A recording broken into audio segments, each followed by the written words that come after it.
నమస్తే అండి అందరికీ. అప్పుడే స్కూల్స్ స్టార్ట్ అయిపోయి 2 వీక్స్ పైన అయిపోయింది. మా అబ్బాయికి యూనిఫాము స్టిచ్చింగ్కి ఇచ్చాము, అవి ఇంకా రాలేదు. ఇప్పుడు యూనిఫాము సిబిఎస్ఈ వాళ్ళకి చేంజ్ చేశారు. ఇంకా ఖచ్చితంగా స్కూల్లోనే వాళ్ళు యూనిఫామ్ డిస్ట్రిబ్యూట్ చేస్తారు. అవి తీసుకొని బయట టైలర్కి ఇవ్వాలి. ఇంకా టైలర్ వాళ్ళ దగ్గర చాలా లేట్. ఇక్కడ సిటీలో అయితే వాళ్ళు చెప్పిన టయానికన్నా ఇంకా ఎక్కువే పడుతుంది. ఫస్ట్ ఇయర్ మేము జాయిన్ చేసిన సంవత్సరం కూడా చాలా టైం పట్టింది. తర్వాత సెకండ్ ఇయర్ మాత్రము అవే కంటిన్యూ చేసి కొత్తవి వేరే దగ్గర అమ్ముతా ఉంటే తీసుకున్నాము. ఆ షర్ట్లు అన్నీ పాడైపోతే ఇంకా ఇయర్ ఆప్షన్ లేదు కదా, ఇంకా వాళ్ళు ఇచ్చినవే తీసుకున్నాం అనమాట. ఇంకా టైలర్ దగ్గర ఉన్నాయి. ఇంకా నార్మల్ డ్రెస్ వేసుకుంటా ఉన్నాడు. ఈవినింగ్ స్కూల్ నుంచి వచ్చిన తర్వాత మా అబ్బాయి ఇంకా స్కూల్ షూ తీసుకుందాం అని చెప్పేసి స్టార్ట్ అయిపోయాము.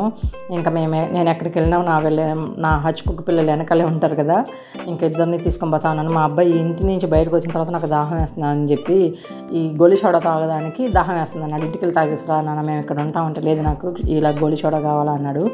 సరే అని చెప్పి తీసిచ్చాను. ఆ బ్లూ కలర్దే నచ్చుతుందంట, అదే బాగుంటుందంట. మేము చిన్నప్పుడు అయితే అది ₹1 ₹1 పెట్టి తాగాము. అది ₹25, కొన్ని షాపులు అయితే ₹50. ఇంకా స్కూల్ షూ కోసము వస్తే ఆ షూ షాప్లో పైన ఉంటాయంట, అది వాళ్ళు స్టాక్ అంతా, కింద నార్మల్ ఉంటాయి అని చెప్పి పైకి వెళ్ళమన్నారు. అక్కడికి వెళ్తే అందరూ ఆ స్కూల్ షూ కోసం వచ్చిన వాళ్ళే అనమాట. పెద్ద ఇంటినే పైన వాళ్ళు కూడా అలాగా యూజ్ చేస్తూ ఉన్నారు. వెళ్ళడము తను ఇది చూపించింది, వెల్క్రోవి యూజ్ చేయకూడదు అని చెప్పారు వాళ్ళు. లాస్ట్ ఇయర్ కూడా లేసేది ఇచ్చాము. ఆ లేస్వి ఏమైందంటే నడిచేటప్పుడు కొంచెం ముందు పక్కల అంతా క్రాక్స్ లాగా వచ్చింది. ఇంకా సరే వేరే తీసుకుందామని వైట్ షూ మాత్రము 2 ఇయర్స్ బ్యాక్ తీసుకున్నదే. ఆ 2 ఇయర్స్ బ్యాక్ అయితే అల్లాడిపోయాము, అసలు సైజులే దొరకలేదనమాట.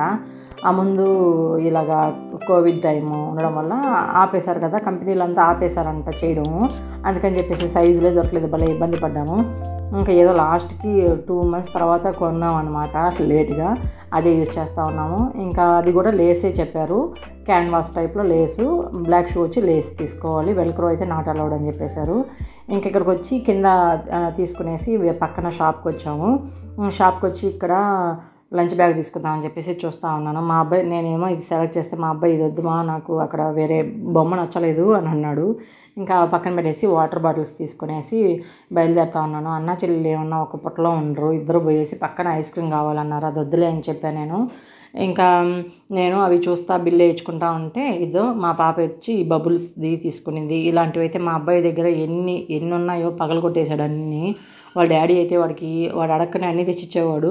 ఇంకా అది అడగంగానే అట్లా తీసిచ్చాను అనమాట. ఇది ఎదిగో మసాజ్ చేసుకుంటా ఉన్నాడు. అది పెట్టకంగానే చక్కెలు గింతలాగా నాకు ఇప్పుడు కూడా మా అబ్బాయి పెట్టుకుంటా ఉంటే నాకు అనిపిస్తాను చక్క బిల్లి. వాళ్ళ చెల్లికి పెడితే అది కిందకి పెట్టేసుకుంది మేడ. అది కొంచెం అలాగా టిక్లింగ్గా ఉంటుంది అనమాట. పెట్టగానే నాకు చక్కా బిల్లి పెట్టుమా అంటూ ఉంటుంది అప్పుడప్పుడు. వాళ్ళ అన్నయ్య అది పెట్టగానే అది అలాగ ముడిచిపోయింది. ఇంకా బాటిల్స్ తీసుకునేసి వస్తూ ఉంటే ఇక్కడ 3 months ఎంతో అయిందంట. ఇది home made ice cream shop. మా అబ్బాయి ఎప్పుడు అడుగుతూ ఉంటాడు వెళ్దామని. నేను ఎప్పుడు పోస్ట్పోన్ చేస్తూ వచ్చేదాన్ని, కుదిరేది కాదు. ఇంక ఈరోజు కుదిరింది, వెళ్ళామన్నమాట. ఇంక వెళ్ళగానే మా పాప అక్కడ ఈగలన్నీ చూసి భయపడింది. అన్నీ హోమ్ మేడే, స్టార్టింగ్ 10-15 నుంచే ఉన్నాయి, 45 వరకు. మా అబ్బాయి ఏమో బ్లాక్ కరెంట్ ఏమో ఇచ్చాడు, పాపకేమో నేను గులాబ్ జామున్ ఐస్ క్రీమ్ ఇప్పించాను. ఇద్దరు తినేశారు. మా అబ్బాయికి అది సరిపోలేదు, చాలా చిన్నగా ఉన్నాయి. నాకు కిట్ క్యాట్ కావాలి అని అడిగాడు, అది తీసుకున్నాడు. మళ్ళీ మా పండు తినేగానే అన్న నాకు కూడా కిట్ క్యాట్ ఐస్ క్రీమ్ ఇవ్వా అని అడిగింది. ఆ అబ్బాయి అయితే చాలా క్యూట్గా మాట్లాడుతున్నావు పాపా అని చెప్పేసి ఇచ్చాడు. ఇంకా ఇచ్చి తినిపించేసి బిల్లు కట్టేసి అయితే ఇంటికి స్టార్ట్ అయిపోయాము. ఇలాగ వాళ్ళు తింటా ఉంటే చాలా ముద్దు మాటలతో చిన్నగా భలే అనిపించింది అనమాట. మా పాప పెద్ద అయిపోతా ఉందని చెప్పేసి నాకు మా వారికి చాలా బాధేస్తూ ఉంది.